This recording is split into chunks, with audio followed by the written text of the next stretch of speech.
শিক্ষকই একমাত্র একটা জাতি যারা বলে বই পড়ো, খাতায় লিখো, সমাজে সঠিকভাবে চলো, মাতা পিতার কথা সর্বদা মেনে। শিক্ষক এখানে শুধুমাত্র বইয়ের মধ্যে থেমে থাকে না। শিক্ষক এই বই থেকে অনেক বাহিরে চলে যায়, অনেক দূরে চলে যায়। নমস্কার, আজ শিক্ষক দিবসের মতো এই পুণ্যতিথিতে আমি আমার সকল শিক্ষাগুরুদের অসংখ্য অসংখ্য অজস্র অজস্র প্রণাম ও শ্রদ্ধা জানাই। বন্ধুরা, শুধুমাত্র শিক্ষকই এমন একটা জাতি যারা নিজের কর্তব্যের ঊর্ধ্বে উঠে কাজ করে, যারা পুস্তকের ঊর্ধ্বে উঠে কাজ করে।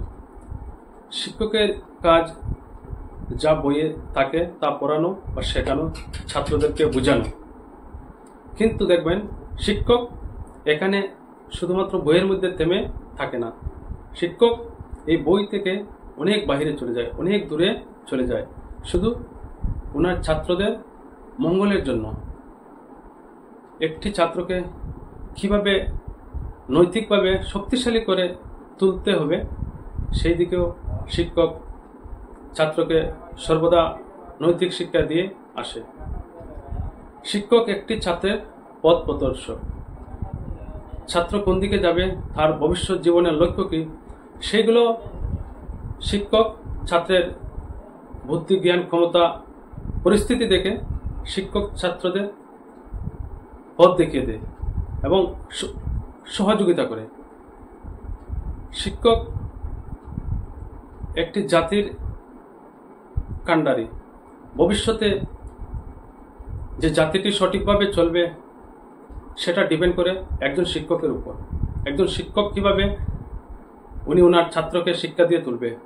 যদি ভালো শিক্ষা দেন তাহলে একটা ভালো জাতি তৈরি হবে ভবিষ্যতে।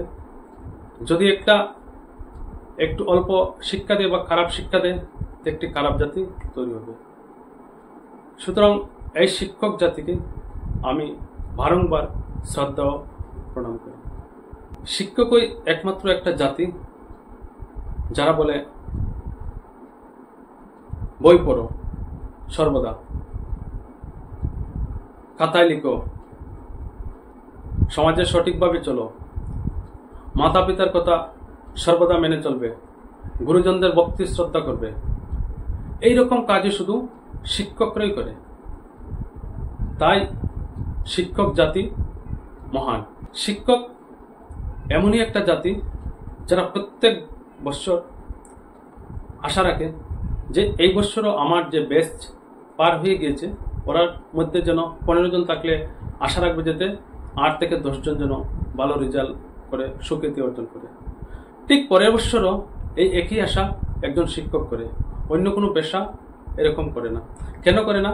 কারণ ওদের কোনো লাভ নেই। কিন্তু একজন শিক্ষকের লাভ এবং সুখ্যাতি একটা ছাত্রের উপরে নির্ভর করে। তাই একজন শিক্ষক প্রত্যেকবারে আশা রাখে যে আমার ছাত্র যদি জীবনে বড় হয়, সুখ্যাতি অর্জন করে। এইরকম ছাওয়া পাওয়া শুধু শিক্ষকের থাকে।